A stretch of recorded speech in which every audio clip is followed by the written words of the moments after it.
वचन कहता है गहरे जल के ऊपर अंधियारा था और परमेश्वर का आत्मा जल के ऊपर मंडराता था। पृथ्वी पे डोल थी और प्रभु का आत्मा जल के ऊपर क्या था? मंडरा रहा था। फिर अगले वचन में लिखा है जब परमेश्वर ने कहा उजाला हो, उजाला हो, उजाला हो। परमेश्वर जो भी उत्पत्ति करता है उसे आत्मा के जरिए करता है। जो चीजें बनी हुई है ना, इनको दो चीजें चाहिए। पहला, परमेश्वर की आत्मा की हुजूरी। दूसरा, परमेश्वर का वचन। जो भी आप देख रहे हो, टेंट से लेके, साउंड से लेके, तारों से लेके, पेड़ों से लेके, ये सब दो चीजों से बने। एक परमेश्वर की आत्मा और दूसरा परमेश्वर का। जब परमेश्वर का आत्मा जल के ऊपर था तो परमेश्वर का वचन आया उजाला हो जाए, तो उजाला, उसने कहा सूर्य चंद्रमा बन जाए, गैलेक्सीज बन जाए, तारागण बन जाए, सब बन गए। कैसे? वचनों से। जब तक आपकी जिंदगी के ऊपर पवित्र आत्मा की हुजूरी नहीं है, तब तक आप जो वचन बोलते हो, यीशु के कोड़े खाने से मैं चंगा हो गया हूं, मैं आशीषित हूं, तब तक वो वचन असली उत्पत्ति को आपकी जिंदगी में नहीं करते।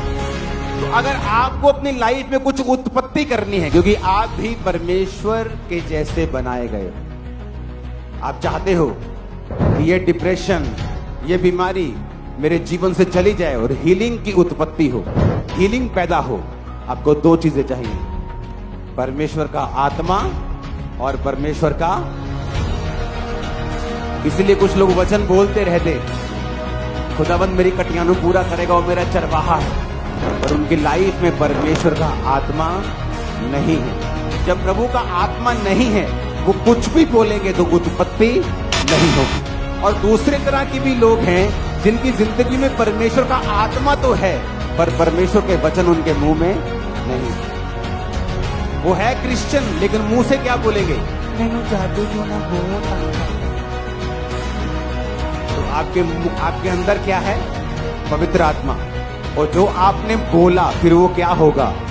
पूरा होगा। आप एक सब्जी बना रहे हैं, आप उसमें नमक भी डाल सकते हैं और रेत भी डाल सकते हैं आपके ऊपर, क्योंकि आपके हाथ में पावर प्रभु ने दी। तो सब कुछ आपके हाथ में है, पवित्र आत्मा आपके जीवन में है। या तो अच्छे बोल बोलो और छूट जाओ, या तो नेगेटिव बोलो और फंस जाओ। परमेश्वर को उत्पत्ति करने के लिए, किसी चीज को पैदा करने के लिए पवित्र आत्मा की प्रेजेंस चाहिए आपकी लाइफ। और इसलिए जब लोग आते हैं चर्च में, कहते मैंने बपतिस्मा ले लिया, मैंने परमेश्वर को ग्रहण कर लिया, पवित्र आत्मा को पा लिया, लेकिन चंगा नहीं हुआ, लेकिन दोबारा चर्च में आया, आपने वचनों को बोला, मैंने रिसीव किया। लोगों को अगर मालूम हो उनके मुंह में पावर है, अगर पवित्र आत्मा उनकी लाइफ में है तो आप कुछ भी पैदा कर सकते हैं।